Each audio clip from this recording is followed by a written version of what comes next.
अस्सलाम वालेकुम, मैं हूँ इफ़त अज़ीम और मैं लाहौर अजाइब घर के मसकूकात शोबा की इंचार्ज हूँ। मसकूकात लाहौर अजाइब घर की कलेक्शन का तकरीबन 70% हैं, जो कि 45,000 साउथ एशियन कॉइन्स पे मबनी एक कलेक्शन है। और मैं आज आर्टिफैक्ट डायरी प्रोग्राम में आपको मुग़लिया सल्तनत के पहले फरमारवा ज़हीरुद्दीन बाबर के सिक्कों पे बात करूँगी।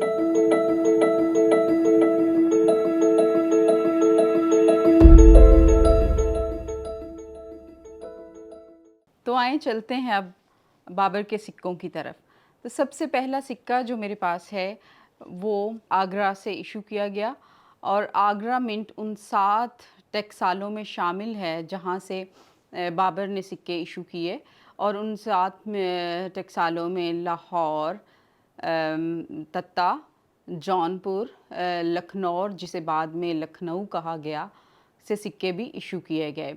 और मेरे हाथ में जो सिक्का मौजूद है इसके अवर्स पे आपको कलमा और फिर उसके साथ साथ चारों खुलफाए राशिदीन के नाम मिलते हैं। चारों खुलफाए राशिदीन के नामों में आपको जो हमारे इस्लामी में उनकी कुनियत और अलक़ाबात हैं वो नज़र आते हैं, जैसे अबू बकर सदीक़ और उस्मान, उमर फ़ारूक, उस्मानुल अफ़ान और अलीउल मुर्तज़ा। और फिर जब हम उसकी दूसरी तरफ जाते हैं इस सिक्के की, तो हमें एक बड़ा इंटरेस्टिंग जो उसने अपने लिए जो लक़ब इस्तेमाल किए ज़हीरुद्दीन मोहम्मद बाबर ने, वो नज़र आते हैं। जिस तरह से आप देख सकते हैं कि उसने सुल्तानुल आज़म का इस्तेमाल किया। सुल्तानुल आज़म का जो टाइटल है वो हमें सलातीन दिल्ली के सिक्कों पे भी नज़र आता है, लेकिन हाकानुल मुकर्रम जो है वो मंगोल टाइटल है। और अगर हम उसकी लाइनेज को देखते हैं तो उसका बाप ज़हीरुद्दीन बाबर अमीर तैमूर की छठी नस्ल से था, जबकि उसकी माँ कुतलुग निगार बेगम भी मंगोल थी। और ये जो कॉइन्स हैं वो उसकी टेस्ट और एस्थेटिक जो है उसकी गवाही देते हैं। और अगर हम इसमें बेहतरीन हमें हते नस्ख जो कि सुल्स में ढलती हुई नज़र आती है वो नज़र आता है। और ये सिक्के शाहरुही कहलाते हैं, इसलिए कि ये सिक्के इनका जो है वो थिन फ्लैन है, जो कि सेंट्रल एशिया या वस्ती एशिया में उस ज़माने में इस्तेमाल किए जाते थे।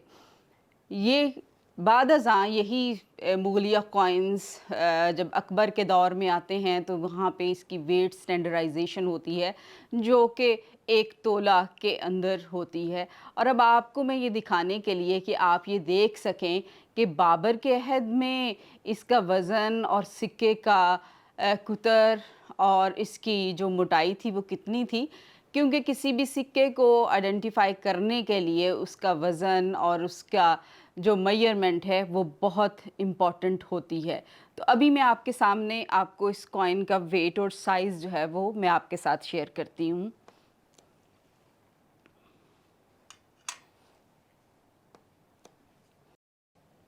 देखिए इस सिक्के का वज़न जो है वो 4.66 ग्राम है। और अब हम इसका कुतर की पैमाइश करते हैं, तो आप देख सकते हैं कि ये है 24.57। और अगर हम इसकी थिकनेस को देखते हैं तो ये 1.05 है। तो आप इस चीज़ से अंदाज़ा लगा सकते हैं कि ये कितना थिन कॉइन था, जो शाहरुही कॉइन कहलाता है। लेकिन बाबर के दौर में इशू किए गए तमाम सिक्के शाहरुही तर्ज पे ही थे, यानी उसने जो वस्ती एशियाई स्टाइल था उसको कंटिन्यू किया। इसके बाद हम दूसरे सिक्के की तरफ आते हैं, जो कि जौनपुर टकसाल से इशू किया गया। जौनपुर का शहर सलातीन दिल्ली के एक और अहम बादशाह फ़िरोज़ शाह तुगलक ने बसाया, और बाबर ने यहाँ से चांदी के बहुत सारे सिक्के जो हैं वो इशू किए। और ये सिक्का जो आपको मेरे हाथ में नज़र आ रहा है, यहाँ पे उसके अवर्स पे सिमिलर टाइटल्स तो हैं, यानी उसने कलमा और चारों खुलफाए राशिदीन के नामों को बहुत खूबसूरत अंदाज से दिखाया गया है। बिल्कुल in the middle of the coin आपको कलमा नज़र आएगा और रनिंग रिम में आपको चारों खुलफाए राशिदीन के नाम नज़र आते हैं। और जब हम इसके दूसरी तरफ यानी इसके रिवर्स को देखते हैं तो हमें वही सुल्तानुल आज़म और हकानुल मुकर्रम के टाइटल मिलते हैं। और फिर इसमें सबसे इंटरेस्टिंग बात ये है, क्योंकि ये 937 हिजरी का सिक्का है और इसमें आपको नज़र आता है कि आपको गाज़ी का टाइटल, ज़हीरुद्दीन मोहम्मद बाबर बादशाह गाज़ी। और मैं आपको यहाँ पे ये बताना चाहती हूँ कि जब 1527 में खानवा की जंग जो कि राणा सांगा के साथ हुई राजस्थान में, जहाँ पे जो बाबर है वो एज विक्टर फातेह करार पाए। और उसके बाद उनके जब कॉइन्स उन्होंने इस हित्ते से इशू किए हैं, तो उन्होंने अपने नाम के अंदर गाजी का टाइटल जो है उसको भी शामिल किया। और फिर इसके साथ साथ अपने मिंट टेक्साल का नाम जौनपुर वो भी इस सिक्के में बताया गया है। इसके बाद हम बात करेंगे लाहौर शहर के सिक्के की।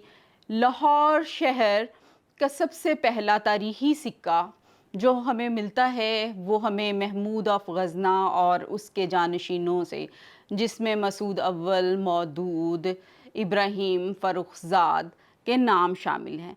लेकिन महमूद ने लाहौर को अपने नाम पर महमूदपुर का नाम दिया, जो कि एक अनोखी बात नहीं है, क्योंकि जब हम देखते हैं कि शाहजहाँ के दौर में दिल्ली शाहजहानाबाद बना, तो इसी तरह से ये रवायत भी आपको 11वीं सेंचुरी में मिलती है। लेकिन जब हम बाबर की बात करते हैं तो बाबर ने लाहौर से बहुत ज़्यादा सिक्के इशू किए।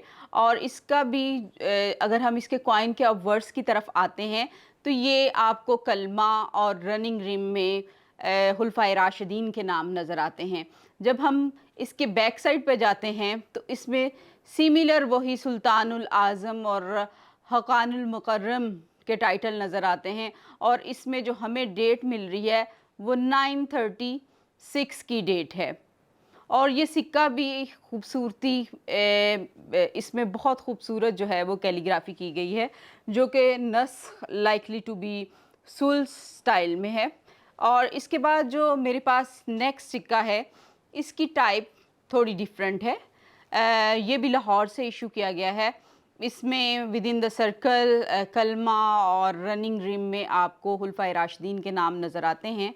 जबकि इसके बाद एक इंटरेस्टिंग इसमें फ़ीचर ये है कि अगर आप देखेंगे तो सिमिलर पैटर्न जो पीछे आपको वर्ड्स पे नज़र आता है कि सर्कल के अंदर उसने अपना टाइटल ज़हीरुद्दीन मोहम्मद बाबर बादशाह गाज़ी, और उसके साथ साथ जो उसकी डेट 935 है वो आपको इसमें स्कैटर्ड नज़र आती है कि 9 का वर्ड जो है वो बाद के ऊपर है। इसी तरह से मोहम्मद के ऊपर आपको 3 नज़र आता है, जबकि 5 को अगर आप देखेंगे तो वो ज़हीर के ज़ोए के सर पे बैठा है। और जबकि उसके अगर आप रनिंग रिम को देखते हैं तो उसमें उसके हल्दुल्ला मुल्कहू सुल्तानहू और साथ में ज़रब लाहौर नज़र आता है। और अब हम क्योंकि बाबर के सिक्कों की बात करते हैं तो बाबर ने बहुत सारे ऐसे सिक्के इशू किए जिन पे मिंट का नाम नहीं था और इसके साथ साथ वो डेटलेस कॉइन्स थे। तो इसलिए मैंने आप लोगों की इंफॉर्मेशन के लिए यहाँ पे सिलेक्ट किया। अगर आप ये देख सकें इस सिक्के को तो आप देखेंगे कि ये सिक्का तो गोल है, लेकिन इसके अंदर जो एक स्टाइल है कि विद इन स्क्वायर उसने कलमा को इस्तेमाल किया है और उसके चारों कोनों में खुलफाए राशिदीन के नाम हैं। और मैं आपको ये बताना चाहती हूँ कि ये वो स्टैंडर्ड है जिसको आने वाले तमाम मुग़ल बादशाहों ने अप टिल शाहजहां उन्होंने इसको फॉलो किया कि स्क्वायर के अंदर कलमा होता था और चारों खुलफाए राशिदीन जो थे उनका नाम इस स्क्वायर के बाहर होता था। जबकि हम दूसरी तरफ पे देखते हैं तो हमें एक मल्टी फॉयल सर्कल मिलता है जिसके अंदर उसका नाम ज़हीरुद्दीन मोहम्मद बाबर गाज़ी नज़र आता है। और अगर आप ये देख सकें तो ये तुगरा है जो कि सुल्स में बनाया गया है। और ये खूबसूरती, और क्योंकि इसकी जो डाई थी ये थिन फ्लैन का सिक्का है और इसकी डाई एक्सटेंडेड थी, जो कि इसके मार्जिन से इसकी डिटेल कि ये कहाँ से इशू किया गया, गालबन ये वो वजह है जिसकी वजह से हम इसको डेटलेस और मिंटलेस में लेते हैं कि इसकी डाई जो थी वो कटिंग के दौरान जो है وہ اس میں سے ہمیں یہ انفارمیشن نکل گئی.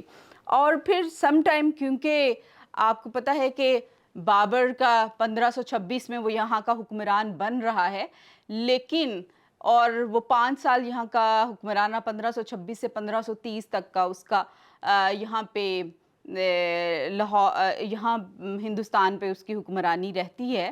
تو اس عرصے میں اسے بہت کم ایسا ٹائم ملا کہ وہ اپنی سلطنت کی بحالی پہ کام کر سکتا، اس کی ڈیولپمنٹ پہ کام کر سکتا.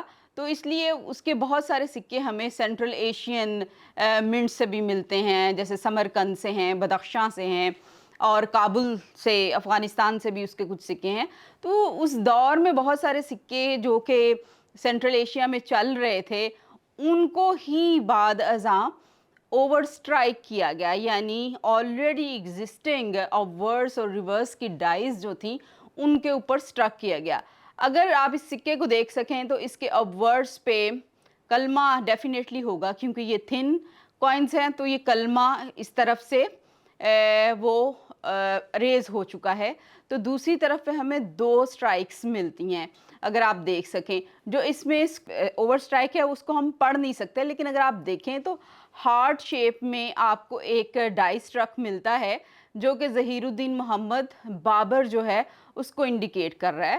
تو منٹ لیس، ڈیٹ لیس اور اوور سٹرائکنگ والے سکے جو ہیں یہ بھی بابر کے عہد میں آپ کو بہت ملتے ہیں.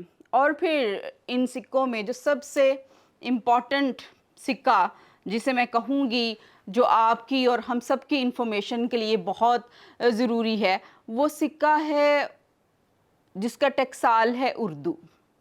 اور اردو جیسا کہ ہم ایک زبان کے طور پہ سمجھتے ہیں، اور اردو کا آپ کو پتہ ہے کہ اس کا جو بیسک یا جس لفظ سے ہی نکلا ہے وہ لشکر ہے. یعنی مغلز اور جہاں بھی کہیں وہ اپنے ساتھ جایا کرتے تھے جنگوں پہ، تو ان کا منٹ ماسٹر یا ان کا جو ٹکسال کا سارا عملہ تھا وہ ان کے ساتھ ہوتا تھا. وہ ساتھ اس لیے ہوتے تھے کیونکہ جب وہ اس علاقے کو فتح کر لیتے تھے تو اس کے اپنی اس فتح کو کمیموریٹ بھی وہ کرتے تھے، اور پھر اس کے علاوہ سکے جو ہیں وہ ابلاغ کا کام کرتے تھے.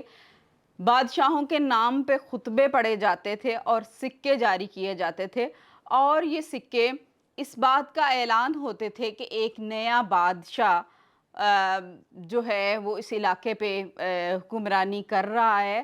اور اس سکے کو جاری کرنا صرف اور صرف بادشاہ ہی کا ایک حق تھا، جو کہ کوئی اگر اس کو کوئی پرائیویٹ اور انڈیویجول بندہ نہیں کر سکتا تھا، کیونکہ یہ اس دور کا بہت بڑا تعزیری جرم تھا جس کو کوئی بھی سرزد نہیں کر سکتا. اس لیے یہ اردو منٹ بہت امپورٹنٹ منٹ ہے، کیونکہ بابر کے بہت کم سکے جو ہیں وہ اردو سے وہ ملتے ہیں. لیکن بعد ازاں اگر ہم اکبر کے دور میں دیکھتے ہیں تو اکبر نے اردو ظفر کرین کے نام سے سکے ایشو کیے، جس کا مطلب تھا وکٹوریس کیمپ، اور یہ ٹریڈیشن جو ہے یہ مغلوں میں جاری رہی.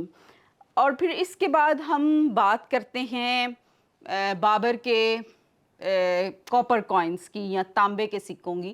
تو سب سے ضروری بات یہ ہے کہ بابر کے ہمیں جتنے بھی کاپر کے سکے ملتے ہیں وہ ہمیں ملتے ہیں آگرہ منٹ سے، اور وہ بھی آپ کو 937 یعنی اس کے بالکل آخری سالوں میں. اور بابر کے یہ سکے اگر آپ اس کو دیکھ سکیں، پیچھے ہم نے جو چاندی کے سکے دیکھے ہیں وہ آپ نے دیکھے ہوں گے کہ وہ ان کا وہ شاہرخی ہیں، وہ پتلے سکے ہیں، لیکن اگر آپ اس کو دیکھ سکیں تو یہ کافی زیادہ وزن میں بھی زیادہ ہیں اور یہ تھک بھی ہیں. اور یہ بیسیکلی لودھی جو کاپر کوائنز سے اس سے متاثر ہیں، جن کو سکندری کہا جاتا تھا.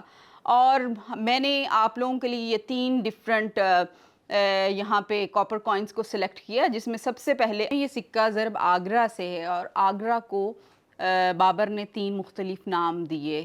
کہیں آپ کو یہ ضرب آگرہ ملتا ہے، کہیں یہ دارالخلافہ آگرہ، اور پھر کہیں یہ قلعہ आगरा पे हैं। और जो सबसे पहला सिक्का है इस पे आपको ज़रब आगरा नज़र आती है विद इन द सर्कल, और इसके साथ अरेबिस्क डिज़ाइन है। और अगर हम इसके पीछे इसके रिवर्स को हम देखते हैं तो उसमें आपको एक इलोंगेटेड आर्च नज़र आती है, जो कि एक मुग़ल आर्किटेक्चर का एक प्रोमिनेंट फ़ीचर है। अगर आप लाहौर फोर्ट को देखें तो आप उसको इलोंगेटेड आर्चेज़ आपको नज़र आती हैं। इसमें आपको उसकी तारीख़ 936 जो है इसकी टकसाल की जो तारीख़ है वो आपको नज़र आती है, और ये उसके लेटर ईयर्स के सिक्के हैं। इस तरह से आगे जो सिक्का हमें नज़र आता है वो मेरे पास दारुल हिलाफा आगरा का सिक्का है, और इसके अंदर भी हमें जो तारीख़ है वो 936 मिलती है। और फिर सबसे आखिर का सिक्का, अगर आप इसको देख सकें तो आपको बहुत खूबसूरत अंदाज में बेदारुज़्ज़र्ब जो है वो आपको ख़त सुल्स में नज़र आता है, और साथ में किला आगरा का लिखा, यानी ये आगरा फोर्ट से इसको इशू किया गया। और इसके साथ साथ अगर हम पीछे देखते हैं तो हमें इसमें स्टाइलिस्टिक आर्च नज़र आती है, जिस आर्च के अंदर फ़ी 936 का आ रहा है तारीख़ सनाहू। तो ये थी आज की हमारी आर्टिफैक्ट डायरी। आप सबका बेहद शुक्रिया कि आपने आज के प्रोग्राम में हमें ज्वाइन किया। आर्टिफैक्ट डायरीज़ के मज़ीद ऐसे इल्मी प्रोग्राम्स के लिए लाहौर म्यूज़ियम के साथ जुड़े रहिए। हमारी इस वीडियो को लाइक कीजिए और लाहौर म्यूज़ियम के सोशल मीडिया हैंडल्स को सब्सक्राइब कीजिए। अगले प्रोग्राम में एक नए मौजू के साथ फिर हाजिर होंगे। तब तक के लिए अल्लाह हाफ़िज़।